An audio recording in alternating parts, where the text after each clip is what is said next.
Supreme court کے باہر media سے گفتگو کرتے ہوئے اکبر ایس بابر نے کہا، سپریم کورٹ میں تحریک انصاف کے وکیل نے تسلیم کیا کہ میں بانی رکن ہوں۔ میرا شمار تحریک انصاف بنانے والوں میں ہے، جس کو تسلیم کیا گیا۔ وقت کے ساتھ ہی پی ٹی آئی بد سے بدترین ہوتی گئی۔ اب ایک قبضہ گروپ نے پی ٹی آئی پر قبضہ کیا ہوا ہے۔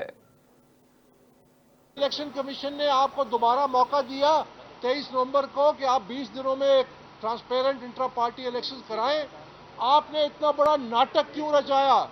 آپ نے لوگوں کے آنکھوں میں خاک کیوں دھولی کہ آپ نے یہ ایک ایسی جگہ الیکشن کرائی جس کی لوکیشن تک خفیہ رکھی گئی، جس میں ہم فاؤنڈنگ ممبر، میں خود پاکستان تحریک انصاف کے مرکزی دفتر گیا 1 دسمبر کو، اور میں نے ان سے کہا مجھے کاغذات نامزدگی دیے جائیں، میں نے ان سے کہا مجھے الیکشن کے قواعد و ضوابط دیے جائیں، میں نے ان سے کہا کہ یہ ووٹر لسٹ جو ہے، یہ 3 چیزیں ہمیں مہیا کی جائیں، ہم اس الیکشن میں بھرپور حصہ لینا چاہتے ہیں۔